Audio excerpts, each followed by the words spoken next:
नमस्कार, जनवार्तामध्ये आपल्या सर्वांचं स्वागत। सर्वप्रथम पाहूया ठळक बातम्या।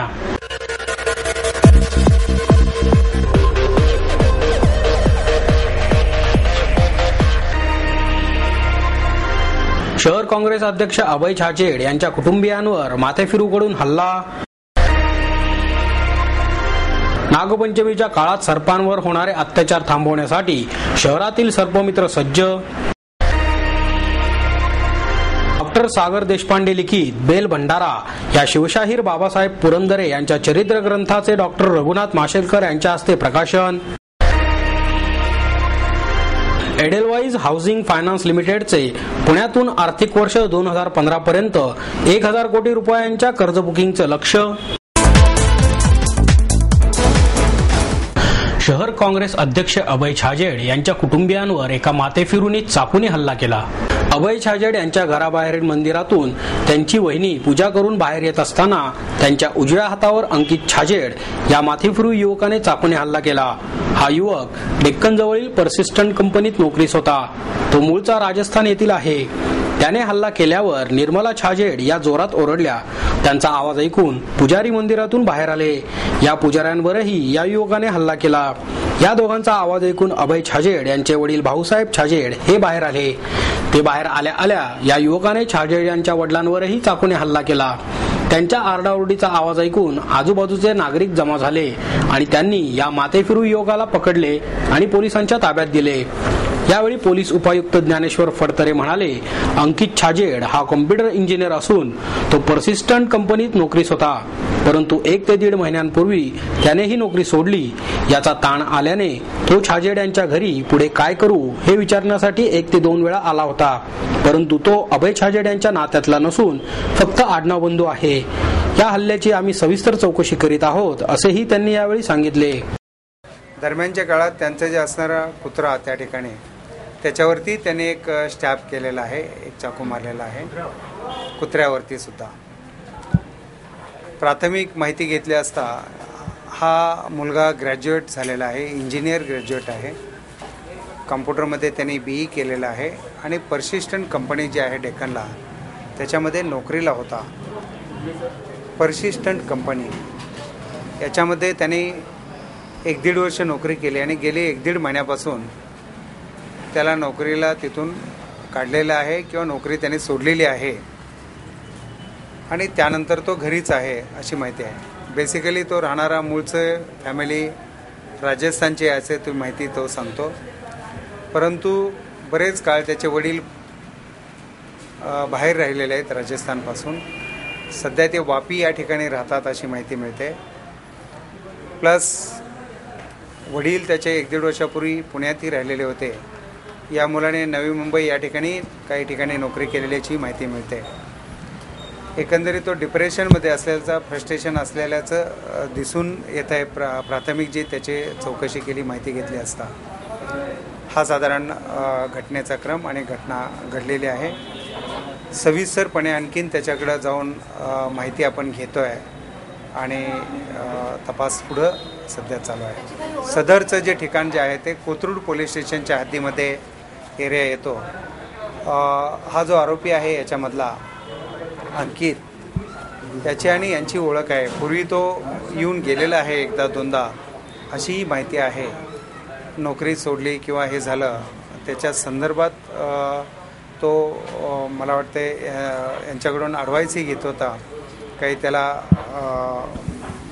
सांगितलं जात होतं असं काहीतरी माहिती अद्याप येते।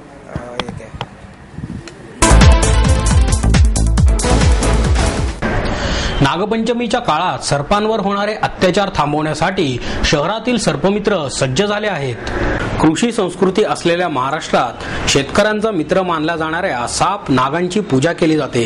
नागदेवतेने प्रसन्न होऊन आपल्याला त्रास देऊ नये या इच्छेने ही पूजा केली जाते। गावात वारुळे असतील तेथे नाग आहे असे समजून लाह्या दूध वाहून त्याची पूजा केली जाते। गारुडी पूर्वी टोकऱ्यांमध्ये साप आणत त्यांची पूजा केली जात असे। नागपंचमीच्या दिवशी सापाला दूध पाजले जाते, परंतु साप हा मांसाहारी प्राणी आहे, तो कधीच दूध पित नाही। साप पळून जाऊ नये म्हणून सर्पांचे मणकेत मोडण्याचा प्रकार गारुडी करतात। हल्ली सर्पमित्रांनी या प्रथेला विरोध सुरू केला आहे. सर्प हे माणसांचे शत्रू नसून मित्र आहेत. त्यांना जपा, त्यांना त्रास होईल अशी कोणतीही कृती करू नका, असे सर्पमित्र रोहित कोंढाळकर यांनी सांगितले. कातडीचा व्यापार, अंधश्रद्धा, गैरसमज यामुळे सापांच्या अनेक जाती धोक्यात आल्या आहेत. निसर्ग साखळीचा हा महत्त्वाचा प्राणी नामशेष होण्यापासून वाचवण्यासाठी हे सर्पमित्र त्यांचा बचाव करीत आहेत. आजही सापांबद्दलचे गैरसमज, अर्धवट माहिती आणि अंधश्रद्धेपोटी मोठ्या प्रमाणावर साप मारले जातात. जगभरातील 2700 जातींपैकी 270 जाती हिंदुस्थानात आढळतात. त्यापैकी 79 विषारी तर 29 बिनविषारी आहेत. महाराष्ट्रात यापैकी 52 जातीचे साप आढळतात. साप ही एक जीवच आहे. नागपंचमीच्या काळात वैद्य लोक सापाला विकून या 2-3 दिवसात मोठ्या प्रमाणात पैसे कमवतात.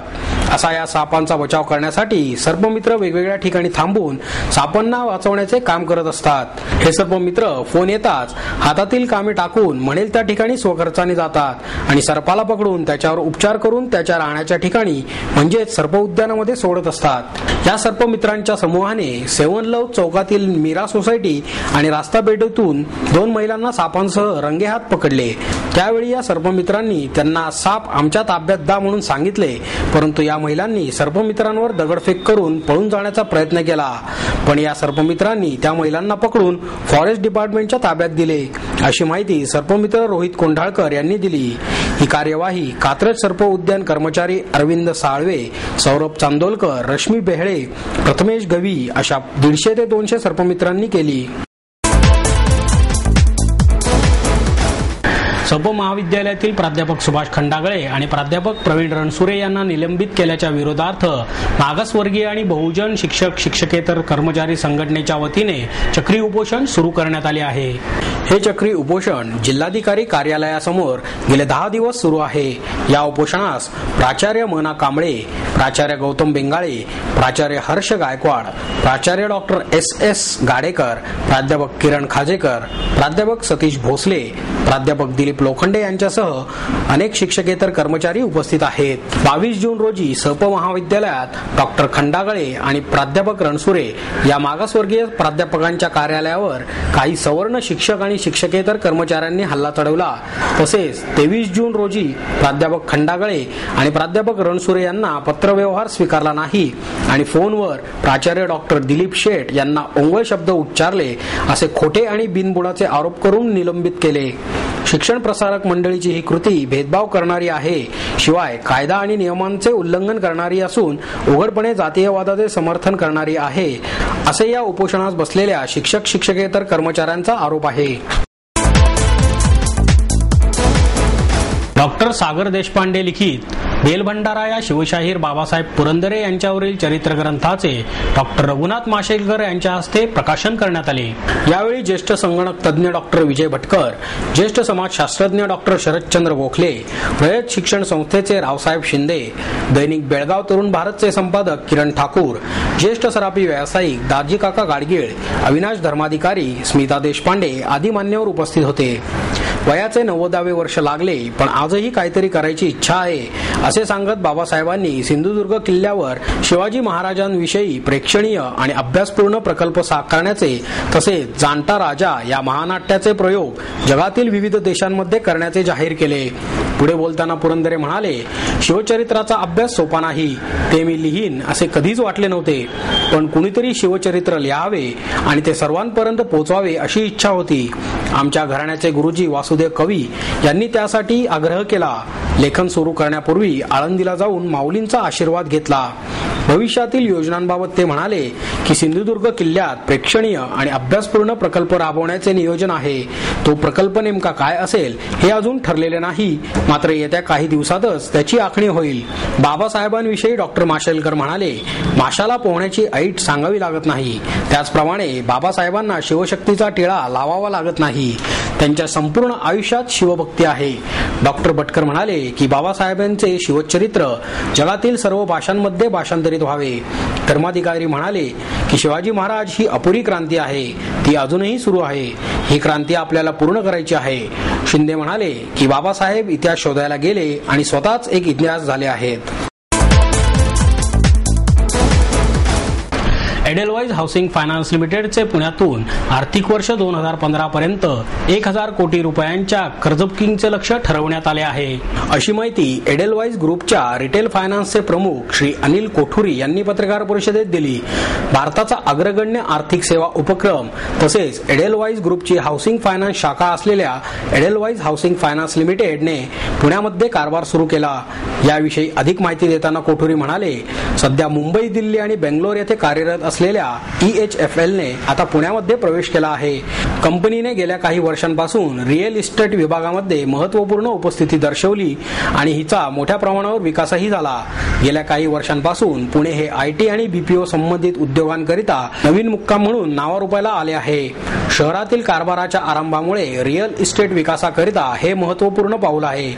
EHFLची हाऊसिंग फायनान्स बिझनेसमध्ये पोहोच, वैविध्यपूर्ण उत्पादने देऊ करणाऱ्या आणि इंटरनेटवर आधारित अधिक चांगली विक्री करण्यावर आणि अर्जदारांच्या गरजांची पूर्तता करणारी प्रक्रिया यावर आधारित असेल. EHFL 25 वर्षांपर्यंत रिपेएबल गृहकर्जे देऊ करते. त्यामुळेच कर्जाची मोठी रक्कम घेता येते किंवा कमी मासिक हप्त्यावर ती घेता येते, असेही त्यांनी स्पष्ट केले. भारतातील मॉर्गेज उद्योगाविषयी बोलताना श्री कोठुरी म्हणाले, सध्याचे हाऊसिंग फायनान्स बाजार क्षेत्र जवळजवळ 1.5 ट्रिलियन रुपयांचे आहे. तसेच आर्थिक वर्ष 2015 पर्यंत हे दुप्पट होण्याची अपेक्षा आम्हाला आहे. पुढील 5 वर्षांमध्ये बाजार क्षेत्राचा 2% भाग काबीज करण्याची आशा आम्ही करतो. यामुळे पुण्यामध्ये 2015 पर्यंत 1000 कोटी रुपयांची कर्ज बुकिंग प्राप्त होऊ शकेल, अशी आशाही त्यांनी यावेळी व्यक्त केली. एडेलवाइज हा भारताची अग्रगण्य वैविध्यपूर्ण आर्थिक सेवा ग्रुप म्हणून विकसित झाला आहे. एडेलवाइज ग्रुप संपत्ती वर्ग आणि ग्राहक विभागामध्ये विस्तारलेला असून हा उत्पादने आणि सेवांची मोठ्या प्रमाणावरील शृंखला देऊ करतो. याचे व्यवसाय क्रेडिट आणि फिक्स्ड उत्पन्न, capital markets, asset management, housing finance आणि लाईफ इन्शुरन्स यामध्ये मोठ्या प्रमाणात विभागलेले आहेत. ज्ञानगंगा आयोजित ज्ञानोत्सव 2011चे उद्घाटन दिलीप प्रभावळकर यांच्या हस्ते करण्यात आले. यावेळी उमेश पाटील, नवनीत देशपांडे, राजहंस प्रकाशनचे सदानंद बोरसे आदी मान्यवर उपस्थित होते. लगे रहो मुन्नाभाई चित्रपटाच्या माध्यमातून गांधीगिरी जगाला शिकवली. मला मात्र गांधीगिरी करण्याची कधी आवश्यकताच भासली नाही. परंतु भूमिकेची तयारी करताना ज्या व्यक्तिरेखांचा अभ्यास केला जातो त्याचा कलाकाराच्या आयुष्यावर परिणाम होत नाही, मात्र काही सकारात्मक बदल नक्कीच होतात, असे मत प्रसिद्ध अभिनेते दिलीप प्रभावळकर यांनी व्यक्त केले. पुढे बोलताना प्रभावळकर म्हणाले, मी दिग्दर्शकाचा अभिनेता आणि संपादकाचा लेखक आहे, कारण माझ्याकडून या लोकांनी चांगले ते काढून घेतले आहे. मी अभिनयाच्या अगोदर लिखाणाला सुरुवात केली असली तरी माझ्यातील अभिनेत्याने कायमच लेखकावर कुरघोडी केली आहे. अभिनेत्याने केलेल्या कुरघोडीमुळेच माझे लिखाण हे अभिनय प्रधान आहे, काही लोकांचे मत बनले आहे आणि ते बोक्या सातबंडेच्या यशावरून लक्षात येते. कारण मी लिहिलेली ही मालिका सर्वच माध्यमात यशस्वी ठरल्याची कबुली प्रभावळकर यांनी दिली.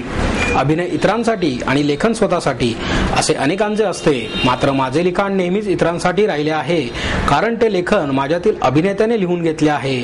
षटकारमधील गुगली सदरात अनेक क्रिकेटपटूंना चिमटे काढले, मात्र आज IPLच्या माध्यमातून क्रिकेटला आलेले व्यावसायिक स्वरूप आवडत नाही, असे सांगतानाच 4थ्या IPLला मिळालेल्या अल्प प्रतिसादाचा आनंद झाल्याचे त्यांनी सांगितले. मुन्नाबाईमध्ये गांधीजींची भूमिका साकारताना मेकअपचा त्रास व्हायचा, मात्र अत्यंत शांत स्वभावाचा अभिनय करायचा होता. यामुळे गांधीजींची भूमिका साकारताना अभिनयाचा कळस लागला. मुन्नाबाईच्या यशात सर्वात मोठा वाटा आणि खरा हिरो राजकुमार हिराणी आहे, असे प्रभावळकर म्हणाले. यावेळी प्रभावळकर यांच्या बोक्या सातबंडेच्या भाग 6 आणि 7, एका खेळियानेच्या 5व्या आवृत्तीचे आणि कागदी बाणाच्या 4थ्या आवृत्तीचे प्रकाशन करण्यात आले. कार्यक्रमाचे सूत्रसंचालन जयदीप पाठक यांनी केले.